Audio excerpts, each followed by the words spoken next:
जब सरकार बनाना जानते हैं तो हम सरकार को पीछे भी लाना जानते हैं। हमारे साथ में जो अन्याय किया है, थाली के अंदर रोटी रखी हुई निकाली हमारी, ये हमारा अधिकार नहीं छीना है, हमारी थाली के अंदर रखी हुई रोटियों को छीना है। जब हम 24 साल 25 साल 32 साल के अंदर घर आ जाते हैं, हमें 60 साल तक और तनख्वाह दीजिए, नहीं चाहिए हमें यहाँ। ये फौज की मजबूरी है कि उसको जवान चाहिए, उसको जवान लड़का चाहिए। और जवान जब पेंशन आ जाता है तो वो जो है पुनर्वास योजना चाहता है, इसलिए हमारे को अधिकार दिया था। सरकार से हम अनुरोध करने में, मांग करने में कोई भी कमी नहीं छोड़ी है। सरकार को हमने संकेत अनुशासन के अंदर रहेंगे, अनुशासन को भी रखेंगे और अनुशासन हम तोड़ेंगे भी नहीं, और जो तोड़ेगा उसका हम विरोध भी करेंगे। और सरकार ने अनुशासन को तोड़ा है, उनको अहंकार हो गया है कि हम राजा हैं। उनको ये मालूम होना चाहिए, एक रिक्शा चलाने वाला, एक तसला घेरने वाला भी एक ही बोर्ड का पाव रखता है और एक कुर्सी का संचालन करने वाला भी वही रखता है। दोनों सरकारों को आगाह कर देना चाह रहे हैं। 22 फरवरी से 20 फरवरी से बैठे हुए आरोपी के लिए, और इधर हमारी सरकार राजस्थान ने जो किया है ये अच्छा नहीं किया है। हम विरोध नहीं कर रहे, हम अपना हक मांग रहे, और हक की लड़ाई के लिए आप सबको हमको संगठित होना पड़ेगा। और संगठित होने के लिए उदाहरण है, अगर मक्खी के कोई पत्थर मारता है तो सबसे छोटा जानवर होता है, उसको जान देना मुश्किल हो जाता है। आप सबको एकत्रित होकर के इसी प्रकार से जो भाई नहीं आए उन भाइयों से भी अनुरोध कर देना कि हम सरकार नहीं चुनेंगे, सरकार नहीं चुनेंगे जब हमारा अधिकार हमें नहीं मिलेगा। नेता जब गांव के अंदर आता है, वोट लेने के लिए आता है, आज गांव का संचालन कौन कर रहा है?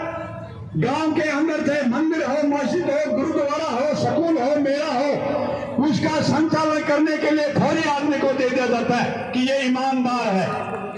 और इस सरकार ने हमारी ईमानदारी के ऊपर अंगुली उठाई है।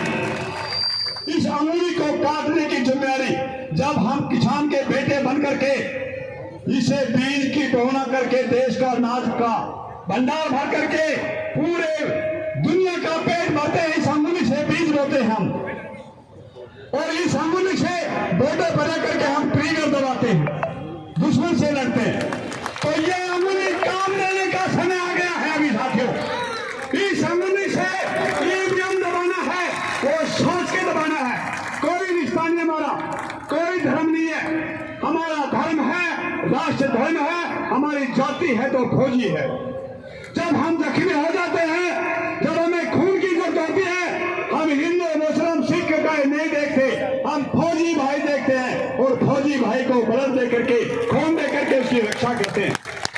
तो आज जो ये 9 रत्न बताए हैं चौधरी साहब ने, इन सबको भी मैं सलाम करता हूँ, सलूट करता हूँ। जब हम फौज के अंदर होते हैं तो सब यूनिट से लेकर के आर्मी हेडक्वार्टर तक हमारा एक ऑर्गेनाइजेशन होता है, उसका नेतृत्व करने वाला लीडर होता है, चाहे वो सेक्शन कमांडर हो, प्लाटून कमांडर हो, बटालियन कमांडर हो, आर्मी कमांडर हो। लेकिन यहाँ आने के बाद हम अलग अलग हो जाते हैं और टूटे हुए मनियों को एक जगह करके आज सब आप एकता का हार बन करके यहाँ इकट्ठे हुए हो शहीद स्मारक के अंदर। आपको मैं बहुत बहुत धन्यवाद देता हूँ। अपने हक की लड़ाई के लिए लड़ना नहीं है, इसको करके दिखाना है, लेकर दिखाना है, चाहे हमें अगला जन्म क्यों लेना पड़े। आने वाली पीढ़ियों को आपका जो है ये नाम रहे कि हमारे बुजुर्ग हमारे लिए ये आज बीज बोकर गए थे, आज उसकी फसल खा रहे। अगर एक बच्चा पुनर्वास योजना के अंदर आकर सर्विस रखता है, उसके पीछे 400 आदमियों का गुजारा होता है, बहन का, भाई का, भतीजे का, कितने आदमियों का गुजारा होता है। ये इतने आदमियों की रोटी को छीना है। तो हम सरकार से अनुरोध करना चाहते हैं कि हमारी बात को, हमारा हक है, आप मान जाइए। हम जो है आपका विरोध नहीं, आपसे मांग नहीं कर रहे। और नहीं तो जिस प्रकार से माँ बेटी को दूध पिलाने के लिए बच्चा मांग करता है हाथ पर हिला करके, वो नहीं मानता है, आखिरी के अंदर वो उसकी गुदड़ी को, उसके पल्ले को गंदा कर देता, हमें गंदा करने के लिए मजबूर ना करे सरकार। हम उस फतवा देंगे कि सरकार को समझ में नहीं आएगा कि क्या हो गया है। हम विरोध करते हैं, मांग करते हैं और हमारी मांग को सरकार जरूर से जरूर संज्ञान दे। मैं सबसे टाइम का बाढ़ के अंदर मांगता हूं, 1 महीने के अंदर अंदर सरकार हमारी बात को स्वीकार कर ले, नहीं तो विरोध करने का हमारा बिल्कुल जो है विरोध करने का मुकाबला कर ले सरकार। या तो मान जा या मुकाबला करने के लिए तैयार हो जाए सरकार। ये आप सबके ओर से मुसलमान है। मेरे कम गानों के अंदर मैंने जो बोला, इसके लिए दिल का चाहिए, दिल का टुकड़ा चाहिए। हम जब फौज में होते हैं, किसी भी संस्था में कलेजा और गुर्दा नहीं नापा जाता है। यही कलेजा और यही गुर्दा है, इसको काम में लीजिए आने वाली पीढ़ियों के लिए। जगिए मेरे भाइयों, और जगोगे तभी जो है तुम्हें मिलेगा। सरकार से प्रार्थना कर लिया, अनुरोध कर लिया, अब विरोध करने का मौका आएगा तो विरोध करके दिखाएंगे कि फौजी किस प्रकार से विरोध करता है।